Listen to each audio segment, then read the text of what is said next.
बिहार में जिस तरीके से जातीय सर्वे हुआ है, इसके बाद अब पूरे प्रदेश भर में कहिए कि विपक्ष की एक मांग एक साथ नजर आ रही है। वो है जातीय जनगणना, जिसको लेकर राहुल गांधी अपनी प्रेस कॉन्फ्रेंस में साफ कह चुके हैं कि कांग्रेस शासित प्रदेशों में होगी जातीय जनगणना। चलिए इस मुद्दे पर ज्यादा बातचीत कर लेते हैं हम। झारखंड में कांग्रेस के वरिष्ठ नेता और वर्तमान में वित्त मंत्री रामेश्वर उरांव से। रामेश्वर जी, सवाल आपसे यही है कि राहुल गांधी जी अपनी प्रेस कॉन्फ्रेंस में कहते हैं कि जातीय जनगणना होना बेहद जरूरी है, क्योंकि उससे एक वर्ग जो कि अभी अछूता है, जिसको संसाधनों का जो उपयोग नहीं कर पा रहा है, जो परेशान है, वो अस्तित्व में आएगा। यानी कि सीधे तौर पर वो ओबीसीज की बात कर रहे हैं। आपको क्या लगता है, आप झारखंड से आते हैं, होनी चाहिए जातीय जनगणना? देखिए, जनगण पहले आइए, सेंसस क्यों होता है, जनगणना क्यों होती है? जानकारी के लिए पहला जानकारी कि सामाजिक स्थिति क्या है, आर्थिक स्थिति क्या है लोगों की, और सांस्कृतिक स्थिति क्या है। उसी के आधार पर कोई भी सरकार अपना पॉलिसी बनाती है उस संबंधित समाज के वर्ग के लिए। पहले से ही एससी और एसटी कैटेगरी के लोगों की जनगणना होती है, वो तो स्पष्ट है, एससी कितने हैं, एसटी कितने हैं।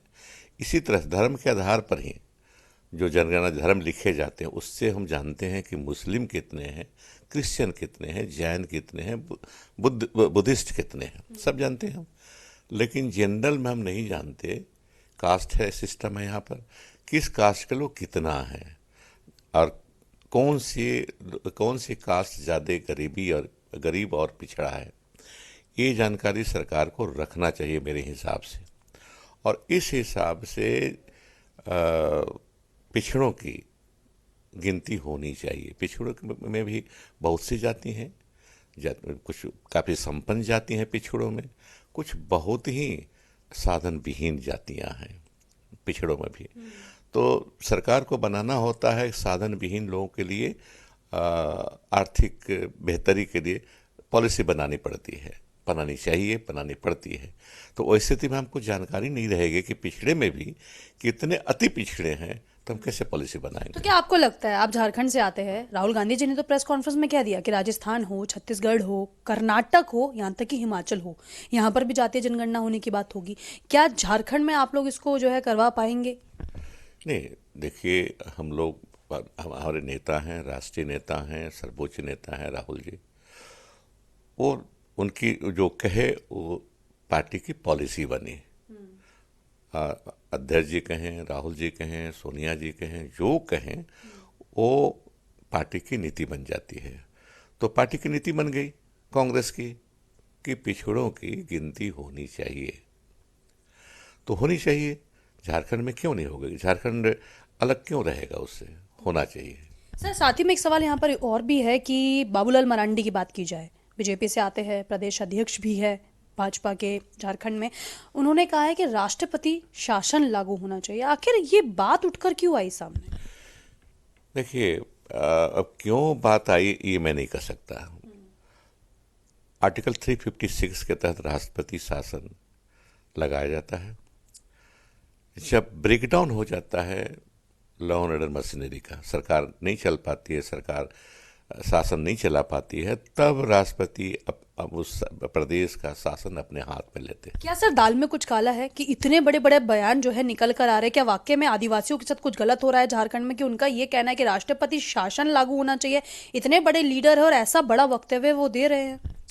नहीं, क्यों दे रहे हैं तो मैं नहीं जानता, लेकिन मेरे हिसाब से मैं भी जानकारी रखता हूँ संविधान की 356 के तहत का भी अध्ययन किया है मैंने। क्यों लगाया जाता है, कैसे लगाया जाता है, किस तरह से केंद्रीय सरकार उस पर शासन करती है, ये सब जानकारी सबों को है, मुझे क्या, सबों को है।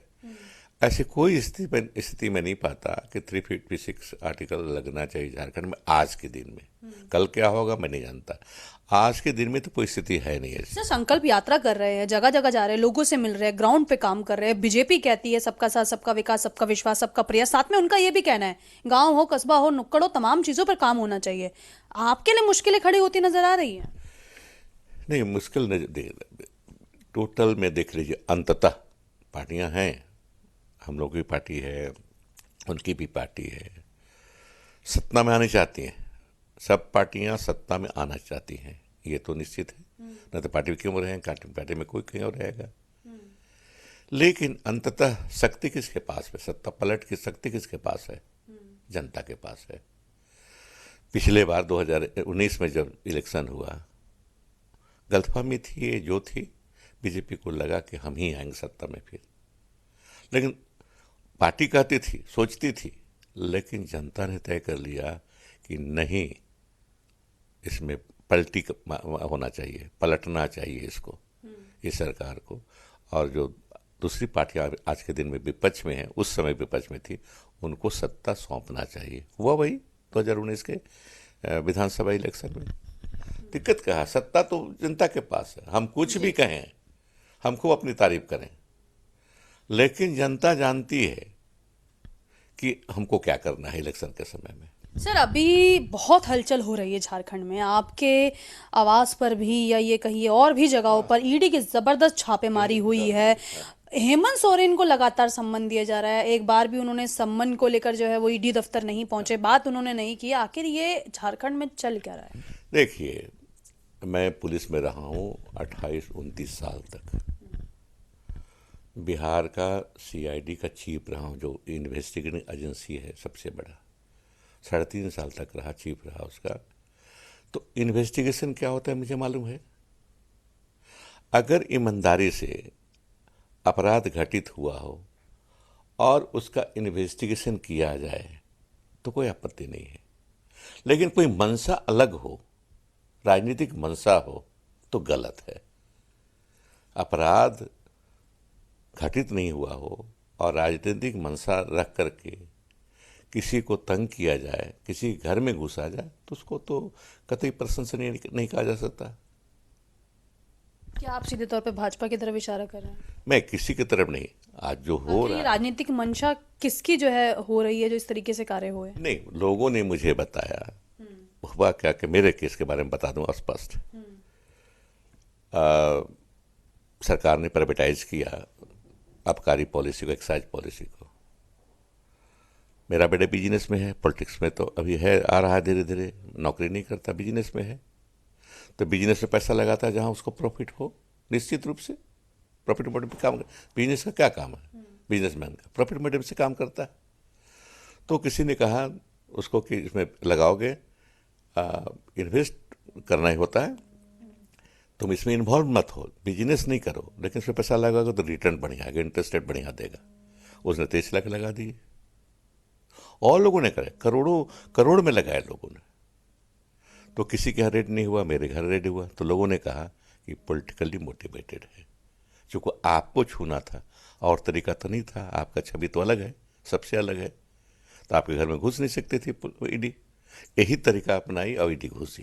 तो चलिए, आप सुन रहे हैं रामेश्वर उरांव जी को, जिनका ये कहना है कि ईडी ने मेरे घर पे छापे मारी इस मुद्दे को लेकर की, क्योंकि जो मेरा बेटा है वो बिजनेस करता है, ऐसे में ईडी सीधे मेरे गिरबान को नहीं पकड़ सकती, इसलिए अप्रत्यक्ष रूप से मेरे बेटे के बिजनेस को सहारा बनाकर ईडी की एंट्री मेरे घर पर हुई। कैमरा पर्सन दुर्गेश के साथ मैं भावना, न्यूज़ 11 भारत, दिल्ली।